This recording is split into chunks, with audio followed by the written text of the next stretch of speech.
Baik, bismillahirrahmanirrahim. Assalamualaikum warahmatullahi wabarakatuh. Waalaikumsalam warahmatullahi wabarakatuh. Warahmatullahi wabarakatuh. Sejahtera untuk kita semua. Shalom, Om Swastiastu, Namo Buddhaya, salam kebajikan. Selamat malam teman-teman dan dosen pengampu mata kuliah statistik yang saya hormati. Semoga kita dalam lindungan Tuhan dan semoga kita semua dalam keadaan sehat. Puji syukur kita panjatkan ke Tuhan Yang Maha Esa, serta salawat tercurahkan kepada Nabi Muhammad SAW. Kami dari yang terdiri dari saya Lisma sebagai moderator, yang presentator pertama atas nama Alman Syahdiawan.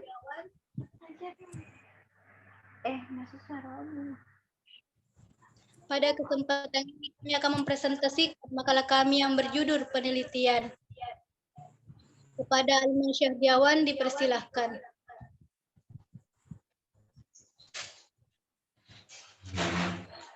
Baik, terima kasih atas kesempatannya. Saya akan membacakan materi tentang pengertian penelitian.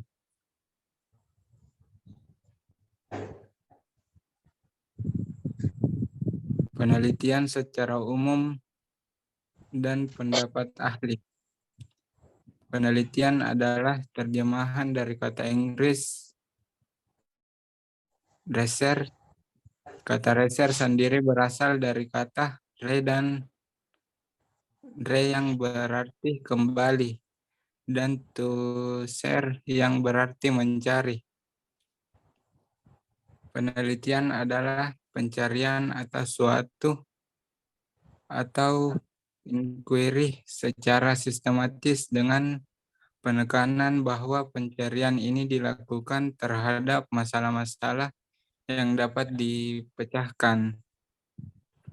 Penelitian adalah suatu pencarian fakta menurut metode objektif yang jelas untuk menemukan hubungan antar fakta dan menghasilkan dalil atau hukum.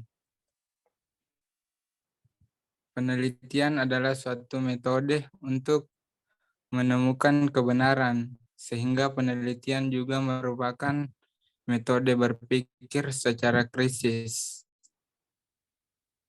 Lanjut. Selanjutnya, makna dari kata penelitian yang akan dibacakan oleh Alman Syahdiawan, kepadanya dipersilahkan. Makna dari kata penelitian. 1. Ada rasa ingin tahu dari manusia terhadap sesuatu. 2. Ada sesuatu atau masalah. 3. Ada proses atau usaha untuk menyelesaikan sesuatu atau masalah. 4. Ada hasilnya, seperti mencapai kebenaran atau kesimpulan dari suatu masalah. Lanjut. Persyaratan dalam melakukan penelitian. Sistematis, artinya penelitian harus dilaksanakan menurut pola tertentu, mulai dari yang paling sederhana sampai dengan yang paling kompleks, sehingga tujuan tercapai. Terencana, artinya suatu penelitian dilaksanakan dengan unsur kesengajaan dan telah dipikirkan langkah-langkah pelaksanaan penelitian. Ilmiah, artinya mengikuti cara yang telah ditentukan, yaitu prinsip yang digunakan untuk memperoleh ilmu pengetahuan. Lanjut.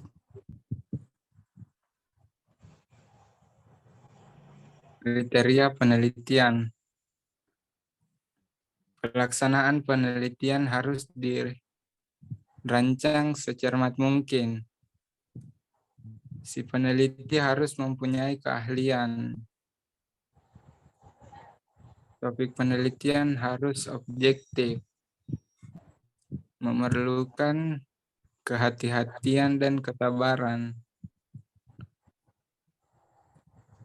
berkepentingan untuk menemukan hal-hal baru dalam bidang tertentu, memerlukan alat dan prosedur pengumpulan data atau cermat. Adanya kesimpulan.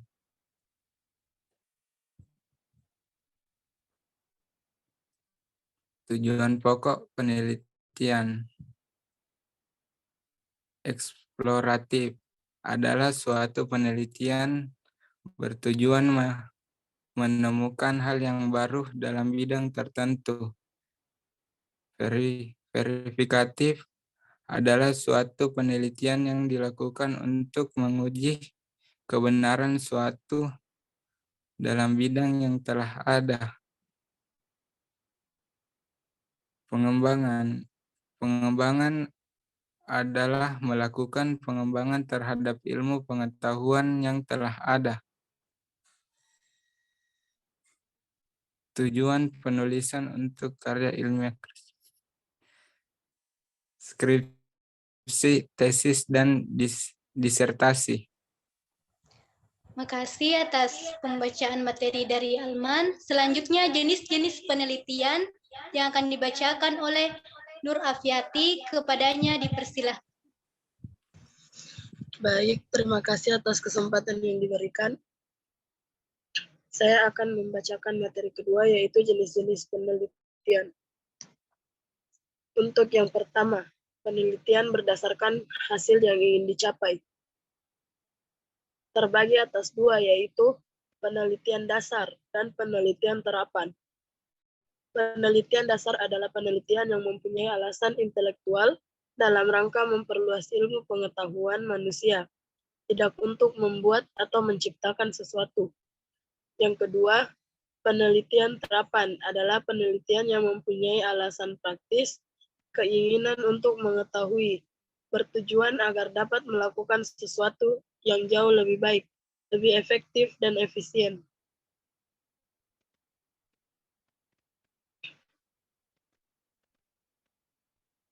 Selanjutnya, jenis penelitian menurut metode. Yang pertama, penelitian survei adalah penelitian dengan tidak melakukan perubahan terhadap variabel-variabel yang diteliti.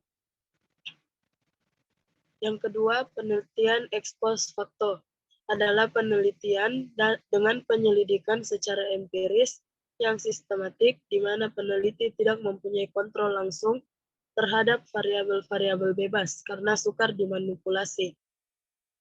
Yang ketiga, penelitian percobaan adalah penelitian dengan melakukan sebuah studi objek sistematis dan terkontrol untuk memprediksi atau mengontrol fenomena. Yang keempat, penelitian naturalistik adalah metode penelitian yang digunakan untuk meneliti pada hasil objek yang dialami, di mana peneliti adalah sebagai instrumen kunci.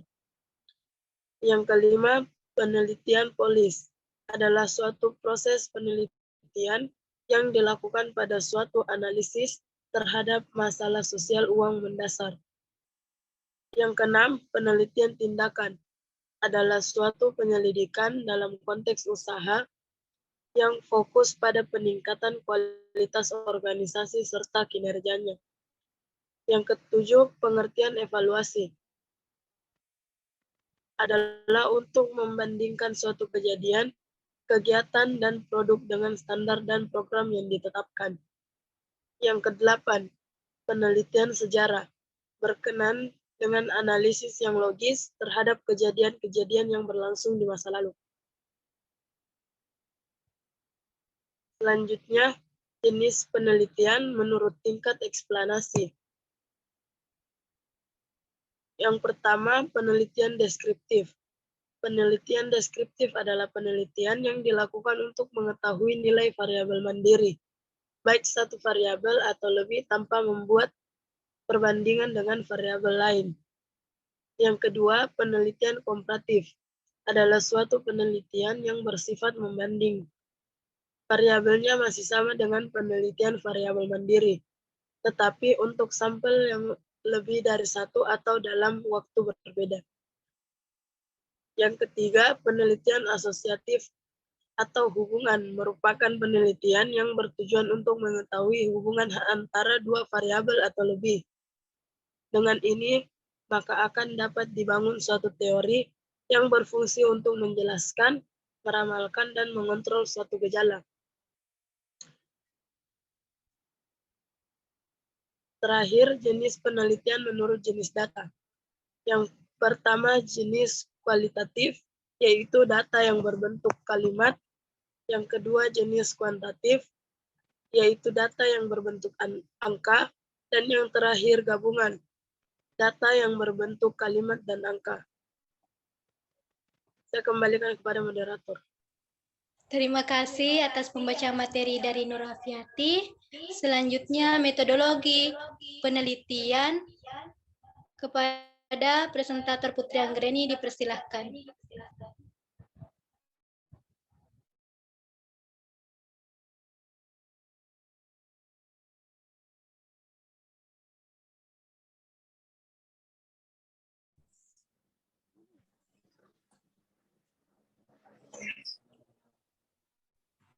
Mana itu lagi, weh, setengah. Baik, saya empat macam metode penelitian. Satu, metode filosofi adalah suatu penelitian dengan dilakukan perenungan dan pemikiran yang mendalam, terarah, dan mendasar. Dua, metode deskriptif adalah cara menggambarkan objek penelitian pada saat keadaan sekarang berdasarkan fakta-fakta sebagaimana adanya, kemudian dianalisis, diimplementasikan, bentuknya berupa survei dan studi perkembangan. Tiga, metode historis, cara penyelesaiannya dengan menggunakan data-data masa lalu. Empat, metode eksperimen adalah metode dengan cara mengungkapkan hubungan sebab akibat dua variabel atau lebih melalui perencanaan yang cermat. Baik, saya berikan kepada moderator. Terima kasih atas pembacaan materi dari Putri Anggreni. Selanjutnya, konsep dasar penelitian yang akan dibacakan oleh saya sendiri. Konsep adalah suatu istilah terdiri dari satu kata atau lebih, menggambarkan suatu generalisasi terhadap gejala yang berlaku umum atau abstraksi, mengenai suatu fenomena yang dirumuskan atas dasar generalisasi dan jumlah karakteristik kejadian. Jenis konsep terbagi dua, yaitu konkret dan abstrak. Konstruk, pengertian konstruk dan konsep adalah sama, yang membedakannya adalah konstruk dikhususkan pada suatu yang bisa diukur. Variabel adalah konstruk yang sifat-sifatnya telah diberi angka, atau dapat diartikan variabel adalah konsep yang mempunyai dua nilai atau lebih pada suatu kontinum. Hipotensi dan pengukuran terbagi atas dua, yaitu hipotensi adalah proposisi yang masih bersifat sementara dan masih harus diuji kebenarannya. Sedangkan pengukuran adalah penggunaan aturan untuk menetapkan bilangan pada objek atau peristiwa. Tahap-tahap penelitian yang akan dibacakan oleh Putri Anggreni, kepadanya dipersilahkan.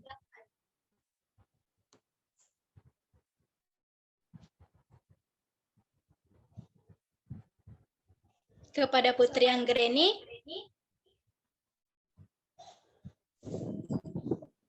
Tampakkan dulu PPT-nya, Anda lihat. Kedengaran jika? Pengukuran dalam penelitian. Pengukuran adalah usaha untuk memberikan nomor pada benda atau peristiwa menurut suatu aturan tertentu. Yang pertama, skala atau tingkat pengukuran. Skala dibedakan atas 4 macam, yaitu skala nominal, ordinal, interval, dan rasio. 2, syarat pengukuran.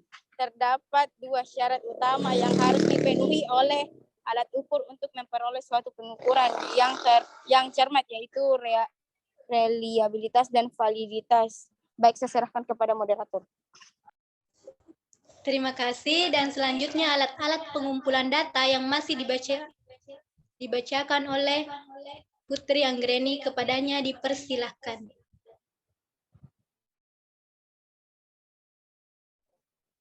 Saya lagi. Alat-alat pengumpulan data. Yang pertama, tes atau soal tes adalah sederetan pertanyaan atau latihan atau intelijensi dan kemampuan atau bakat yang dimiliki individu atau kelompok. Kedua, kuesioner adalah sejumlah pertanyaan yang digunakan untuk memperoleh data dari responden dalam arti laporan tentang pribadinya atau hal lain. Tiga, checklist adalah daftar variabel yang akan dikumpulkan datanya. Empat, pedoman wawancara adalah daftar yang berisikan pertanyaan atau pernyataan yang digunakan sebagai patokan dalam melaksanakan wawancara. 5. Pedoman dokumentasi adalah daftar yang berisikan patokan atau paduan dalam menelusuri sebuah dokumentasi. Baik, saya serahkan kepada moderator. Terima kasih, itulah tadi pembacaan dari kelompok 4. Selanjutnya kita beralih ke sesi pertanyaan. Apakah teman-teman ada yang ingin bertanya?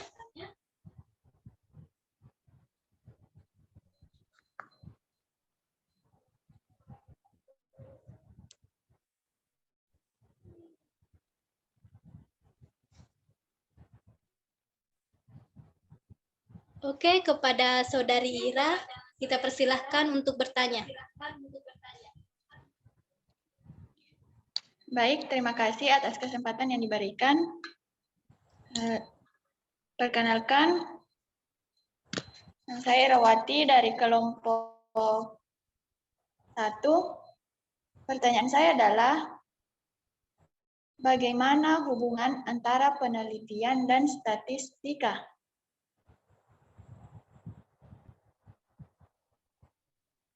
Mungkin itu pertanyaan saya kembalikan kepada moderator. Baik, terima kasih atas pertanyaan dari Saudari Ira yang akan dijawab oleh Nur Afiati. Kepada Nur Afiati dipersilahkan.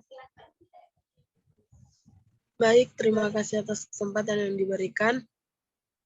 Bagaimana hubungan antara penelitian dan statistika? Statistika memegang peranan yang penting dalam penelitian, terutama metode penelitian kuantitatif. Statistika berperan baik dalam penyusunan model, perumusan hipotesa, dalam pengembangan alat dan instrumen pengumpulan data, dalam penyusunan desain penelitian, dalam penentuan sampel, dan dalam analisa data. Saya kembalikan kepada moderator. Saya kembalikan kepada Ira, apakah menerima jawabannya atau ingin disangka? Baik, terima kasih atas jawaban yang diberikan oleh pemateri. Saya menerima. Terima kasih. Mungkin hanya itu presentasi dari kelompok 4. Jika ada salahnya mohon dimaafkan, jika ada yang sayang mohon diungkapkan. Terima kasih.